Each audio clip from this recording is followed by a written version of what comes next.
Hello and welcome to another flow with me, Holly. Thank you for joining me. I figured as we're not really meant to be flying anywhere this summer, why not bring a bit of flying into our yoga practice? I've always kind of steered away from teaching crow pose or Bakasana, as we call it, because people kind of get a bit nervous about it. It is incredibly challenging. It challenges the mind and the body, but if you embrace the journey there, then it's a really rewarding and fantastic pose to master. And the whole journey there is really beneficial as well. So I'm going to tell you a little bit about this pose before we get started. So you can skip this if you already know all about this amazing pose. But otherwise, crow pose. Bakasana. It is an arm balance, which, as I said, challenges the mind and the body, as you need to be very in touch with both in order to get into this posture. The benefits of this posture include toning of the abs, the abdomen, the abdominals. It strengthens the abdominal organs, which aids digestion, and it helps with lower back pain as well. This pose strengthens the arms, and it stretches and strengthens the back, and the groin area gets opened up, strengthens the inner thighs, strengthens the wrists. It builds endurance and focus. So it's just a whole load of fantastic reasons to get into this posture. I will teach you how to get there. We'll be doing a lot of preparation for it during this flow, so poses that I believe will help your body get to that place of coming towards your crow pose. So come and flow with me and see if you can challenge yourself and get into a posture that you may have never tried before. Bring yourself inwards, focus on your breath, and come fly with me. So we're going to begin in supine cobbler's pose. So coming onto your back, bringing your feet together and lying down on the mat behind you, and just allowing your knees to splay open to the side. Gently closing your eyes, allowing your eyelids to fall heavy. Relaxing your shoulders, melting into the mat below you, and bringing your attention inwards, focusing on your breath, feeling the gentle rise and fall of your chest, placing one palm on your lower belly and one palm on your chest, and just being here in this moment, breathing in through your nose and out through your mouth.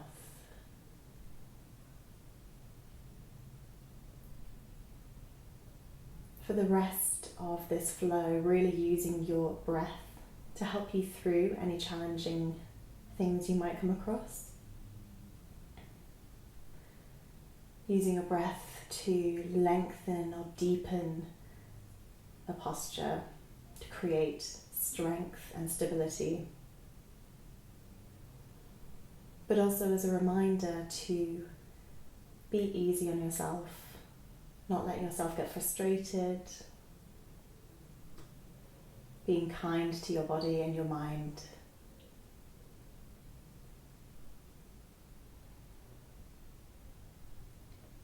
Using your hands to just draw your knees in together now. Stretching one leg out long. We'll start with the left leg going out long behind or away from you. And we're coming into a half happy baby here. So bringing your right knee into your chest and grabbing a hold of the outside of your right foot, anchoring down through that right knee so that you've got a right angle with the right leg. Relaxing the shoulders so that they're both grounded. Your foot is flexed and your left leg is engaged. Imagine trying to touch the back of the room with your left foot.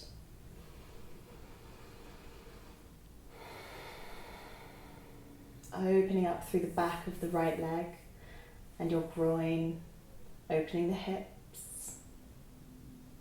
Really just allowing your body to sink deeper into these postures. Not forcing or pulling anything, just gently allowing.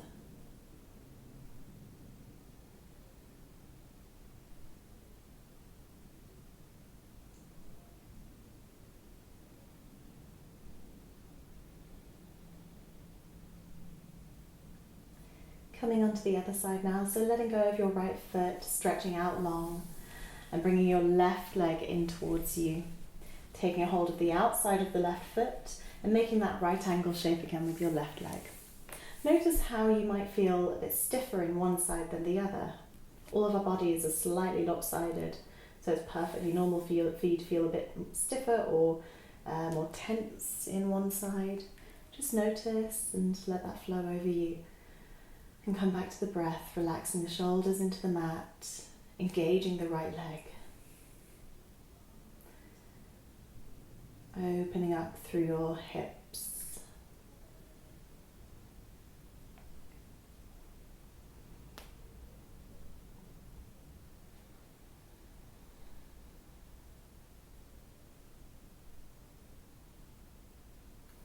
Gently releasing the hold of the left foot. Now we're going to come into a supine. So in Sanskrit, supine means lying on your back, laying down. Supine crow pose. So crow is our peak pose, which I've just discussed at the beginning of the class. We're just going to take it on our back so we can really think about a different perspective of how to look at this posture. So if you imagine bringing both your knees in towards your chest, and you're almost trying to touch your knees to the tops of your upper arms. So almost going into your armpits, which is not very nice in this hot weather. It's so warm, I can't even deal. Okay, so bringing those in towards you, really engaging your core here to bring them towards you there. And your hands would be going in between your feet, which would be the floor, okay? Hands go to the floor, knees come into the insides of your armpits. And your gaze, this is very important, your gaze is super, super important and will help you so much in this posture. Your gaze is going at the top of the triangle. So if you imagine a triangle from both your hands on the floor, there's a little dot just above them, which will make a triangle shape. So your gaze will be right there on the floor and you'll be able to tip forwards towards where you're looking. So if you just take that pose one more time, that's where we're going to come to later on in the class. So I just thought I would give you a different perspective there. So rolling all the way forwards, tucking or crossing your legs rather, and coming through to your tabletop position.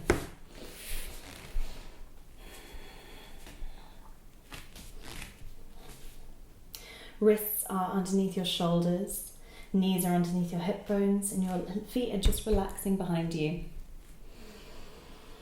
Coming into a wrist stretch here, it's super important to stretch the wrists in any yoga practice, but particularly when you're doing such a wrist-heavy arm balance.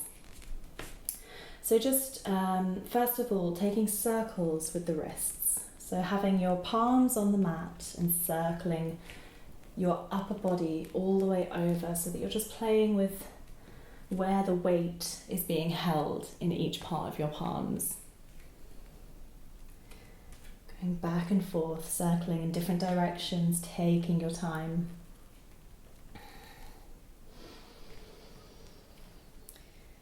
Once you've done that a few times, just flipping the hands over so that your palms are facing upwards, just one after the other, trying this little forearm stretch, playing with the weight on the wrists and taking it onto the other side now. So flipping your left wrist and going over to your right, depending on which one you started on in the first place. Rolling over those hands, gently waking them up. Very nice. Now coming into some cat-cows. So we're rolling the shoulders away from the ears, lifting the gaze up towards the ceiling and dropping our belly downwards on the inhale. And on the exhale, we roll the back, gaze towards belly button, tucking the tailbone under. Inhale, roll shoulders, gaze upwards towards the ceiling. Exhale, roll the back. Inhale. Exhale, roll the back. Keep going with your cat-cows, syncing with your own breath. Just inhaling and exhaling and allowing your spine to really just let go and move like a wave, really fluid and loose and free. There's no restrictions here. You're just moving your body.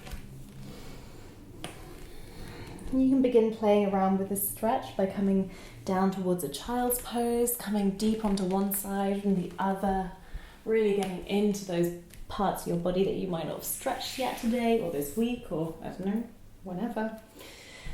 Inhaling, exhaling.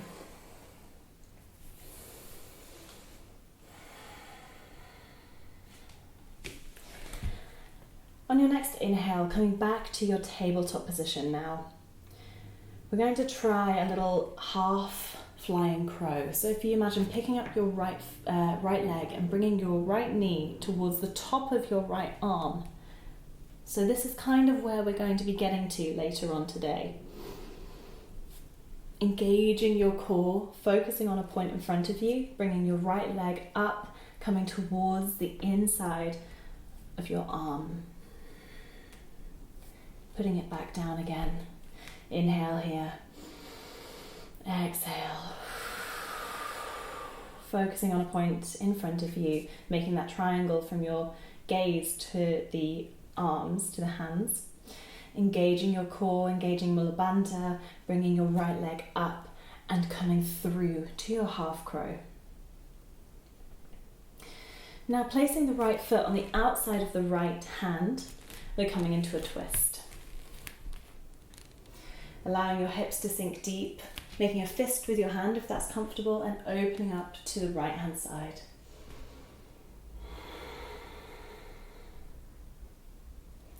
Really allowing your hips to sink down, opening up through the groin.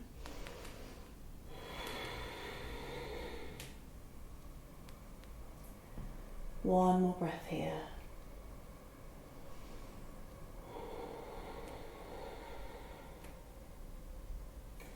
Coming back down, floating the arm to the mat and stepping that right foot back so that you're back into your tabletop.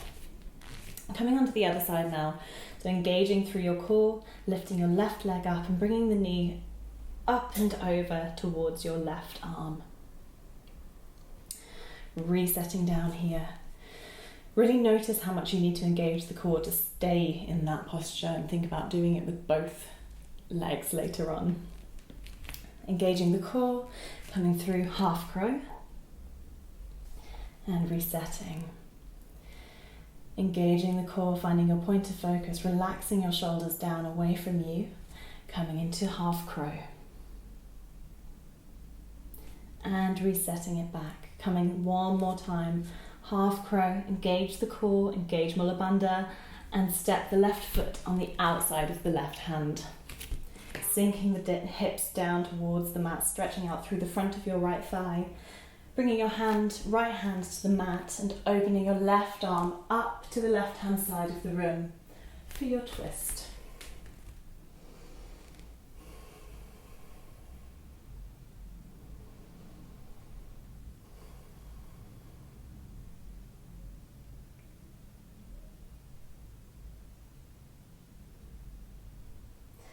Inhale to float the arm back down towards the mat, stepping your left foot back, bringing feet together, knees apart, pushing your hips back into a child's pose.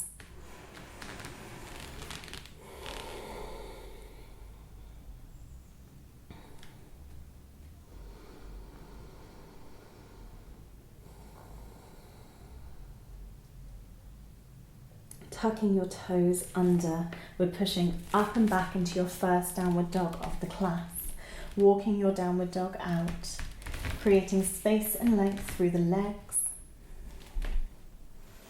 letting your head hang heavy, gaze to the top of the mat and stepping your feet up to meet your hands at the top of the mat, helping yourself up there if you need to do so.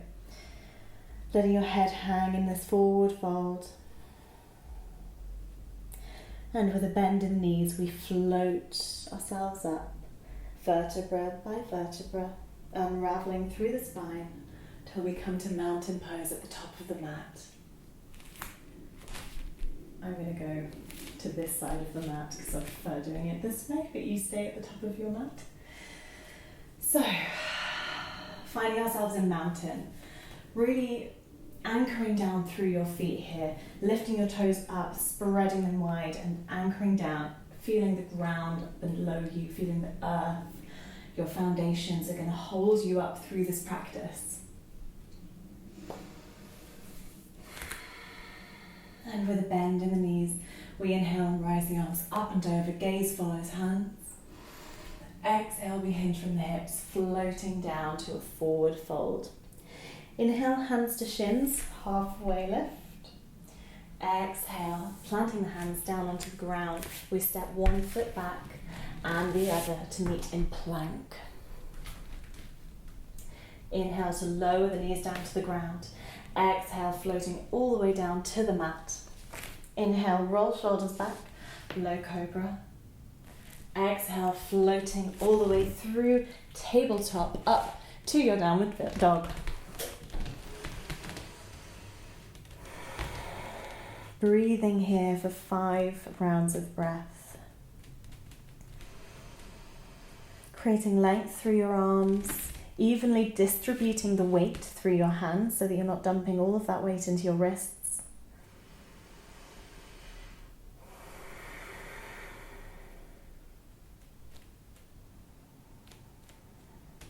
Inhale to look up. Exhale to bring both feet to the top of the mat, forward fold. Inhale, hands to shins, halfway lift. Exhale, forward fold. Inhale with bent knees, we inhale up and over. And exhale, hands to heart center in prayer. Taking that one more time. This time I'm going to show you a full chaturanga version, but you can take the modified version, which we just took, whichever one you want to do today. With sorry. Okay. It's too hot to teach. Okay, right. With your feet at the top of the mat, hip width distance apart. With bend in the knees, we rise the arms up and over on the inhale. And exhale, hinge from the hips, we float down. Inhale, halfway lift. Exhale, planting the hands onto the ground, we step one foot back and the other. Inhale to come onto your tiptoes and exhale, full chaturanga here, down towards the mat. Inhale to come up to a high upward facing dog. That's what we're doing. And exhale, push up and back for your downward facing dog.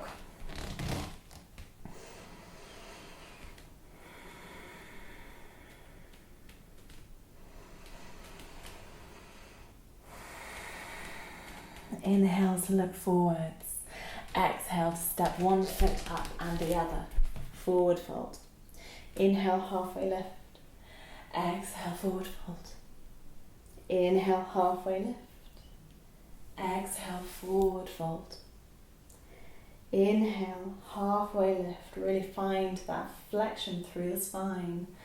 Exhale, forward fold. Inhale, rising the arms up and over with bent knees. Exhale, hands to heart center. Inhale, arms up and over. Exhale, forward fold. Inhale, halfway lift. Exhale, planting the hands back and step or hop. Hopping back into your plank. Inhale, forwards onto the tiptoes. Exhale, full chaturanga. Upward facing dog on the inhale. And exhale, downward facing dog.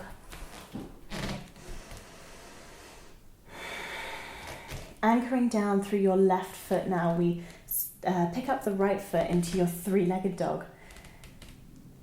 Inhale to come forwards into a plank and bringing your right knee to your right elbow, or just above it, the right upper arm. Inhale, step back, three-legged dog. Exhale, right knee to right arm. Inhale, three-legged dog. Exhale, right knee to right arm. One more time, inhale, three-legged dog. Exhale, right knee to right arm, and then step it up in between the hands at the top of the mat. Pivoting on your back foot so that the back foot is in line with the back of the mat. We cartwheel the arms open into your warrior two. Finding that alignment here, making sure that your the front ankle is in line with the back of the middle foot, the middle of the back foot. Really arriving here in your warrior two, sinking into your hips. Gaze is over that front finger, front middle finger. Making sure your alignment is bang in the middle of your body so you've got a pole keeping you right here. You're not going forwards or backwards. You are strong and stable.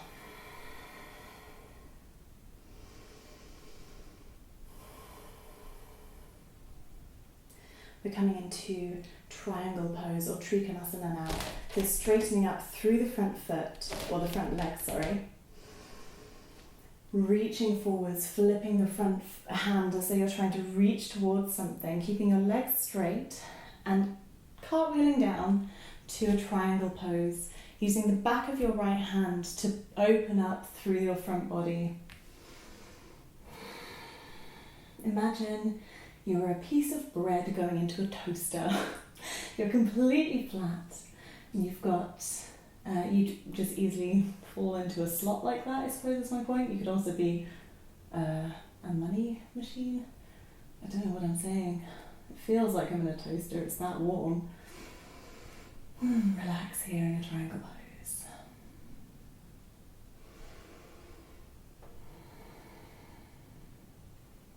We're coming through to half moon now. So placing your right hand on the ground inside your right foot. You might need to readjust here, but we're just going to pick up the back foot, arrange your hands and feet so that you feel a bit more comfortable and stable. And you're in your half moon.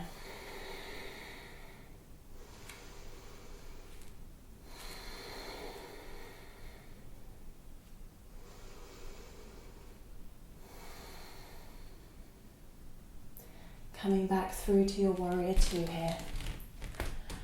Cartwheeling the hands to the bottom of the mat or the top of the mat even, flipping that back foot over, stepping back into plank, pushing up into your downward dog and coming on to the other side. So anchoring down through your right foot this time, picking up your left foot into your warrior, oh, not your warrior, your three-legged dog, forgive me. On the inhale, we're bringing that left knee to the top of the left arm. So inhale, left knee, left arm. Exhale, three-legged dog. Inhale, it's as though you're coming through to plank, but just with one leg. Inhale, exhale, three-legged dog.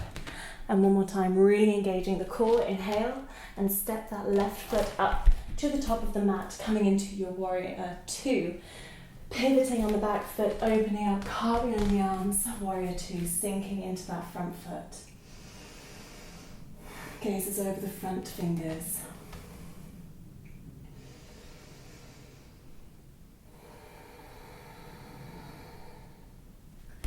Sinking deeper into this warrior two, opening up through the groin. This will be really good for that crow pose that we're coming towards. Straightening through the front leg, reaching out ahead of you, flipping the front hand and cartwheeling down into your trikonasana. Your gaze can be towards your foot or balance, playing with your balance, going up towards the ceiling. Using the back of that left hand to open up your shoulders even further.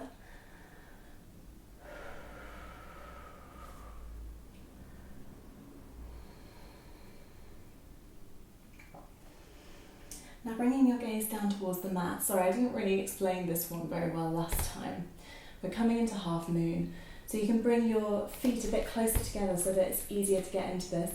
Bring your hand towards the left-hand side of the mat and just sort of bounce up into a half moon.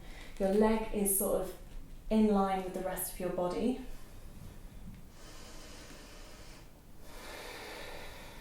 Picking up that right leg, anchoring down through your left, using your left hand just as support. You're not putting too much weight into it.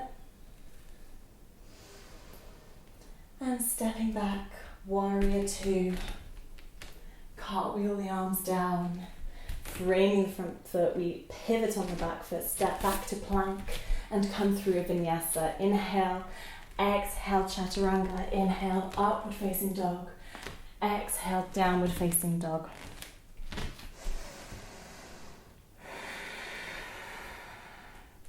Taking a few breaths here in your downward dog.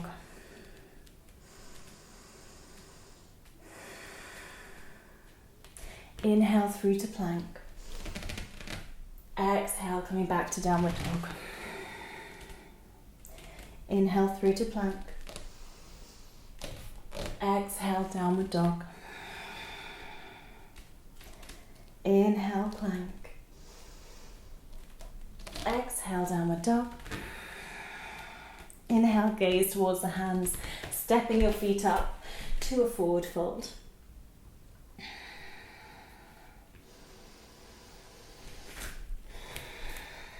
On your next inhale, we rise the arms up and over and sit back into your chair pose. Staying here for 3 breaths. Shoulders are relaxed away from the ears.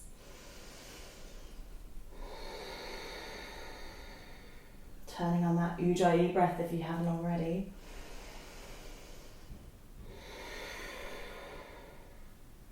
One more inhale all together. And exhale, we sit back, coming back into Navasana, your boat pose. Here we are. You can stretch your legs out long if that's where you are today. Bring your knees bent. We're inhaling here. And exhaling, coming to a low boat. Inhale, full boat. Exhale, low boat. Inhale. Exhale. Inhale. Exhale. One more time. Inhale. And exhale all the way down. Here we are on the mat, but we're not staying here for long. Oh no, we're not. Coming all the way up through, cross your legs. We're coming to our peak pose. That's right. We are now coming into crow pose, my dears. So, here's a few tips for you in the middle of our class. Let's just cool down. First of all, grab some water, and I will talk you through your crow. So, take your time. If this is the first time you're trying this posture, odds are it won't come to you, but that's fine. Everything takes time, and it's beautiful to notice the journey there. It's taken me a bloody long time to be able to do this posture. Build from the ground up. So your hands are what's holding your entire weight. So if you imagine pressing up from your palms and your wrists, really arching your back, hollowing out the top of your back and bringing your tummy muscles inwards so that you're really, really engaging that core of yours. Find the upward current of energy, engaging your mula bandha, drawing your navel in towards the spine. Your gaze is really important. I was talking about this before, finding that point of focus, or your drishti as we call it in yoga, finding that point of focus, grounding you and letting you fly. If you fall, just smile and try again. Breathe through it. Don't get frustrated with yourself. It takes a long time to master this thing, and just take it a step at a time. Remember what we were doing earlier when we did it on our backs and when we did those half drills, when we were in tabletop and then in plank. We've done this. You have got this. I believe in you. Okay, right. Something really helpful for people who might be a bit scared of falling on their heads is to use a cushion, whether that's like that or even like this. You could use a block if you've got one at home, but a cushion is quite nice, just so you know if you fall flat on your face, at least you're cushioned, right? So here we go. We're placing our hands onto the mat, really focusing on that evenly distributed weight that I talk about in downward dog.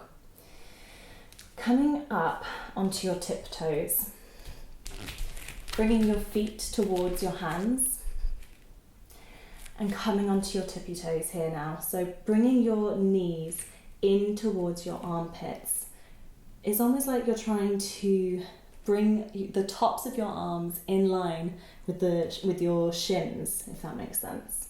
Focusing on a point in front of you, getting really high up onto those toes, relaxing the shoulders, the scapula is down and away from you. And then you just float. But a good way to get here is playing around. So picking up one foot and then picking up the other. And then with time and patience and with strength building, you may get to a point where you can fly.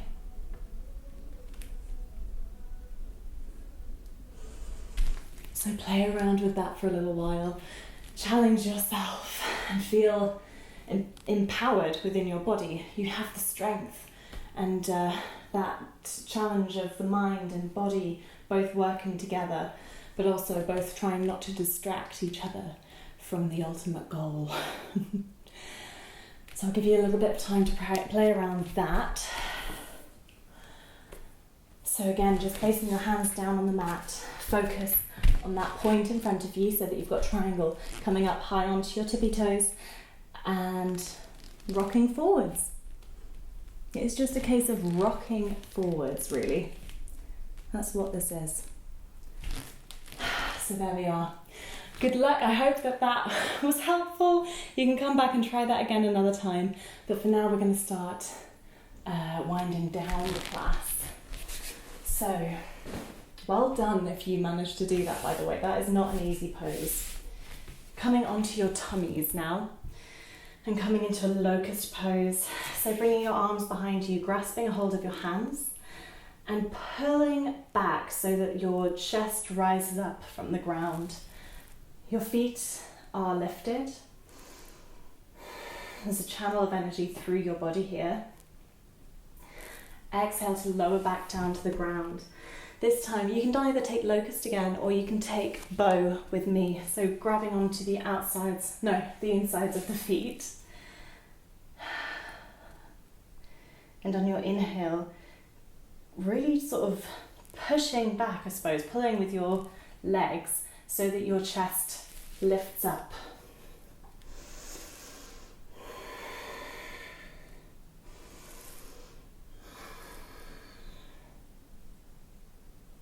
Exhale to lower down. Pushing up to your tabletop and coming into a puppy pose now. Walking your hands out away from you, sinking your hip bones back slightly. Stretching through your chest.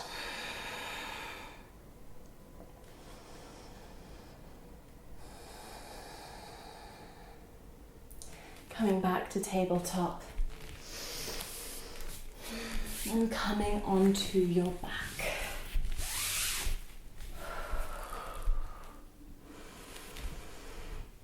Stretching your legs out long.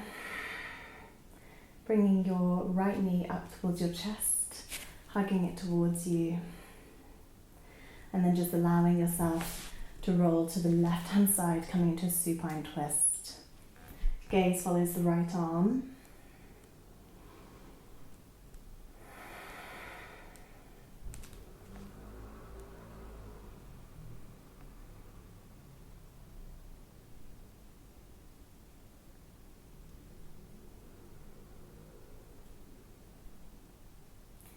Inhale back to center, stretching the right leg out long, bringing your left knee into your chest.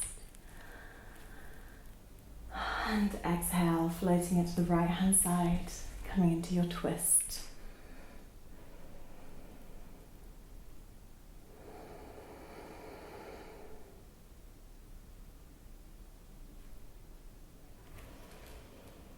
Unraveling from your twist and finding yourself in your Shavasana.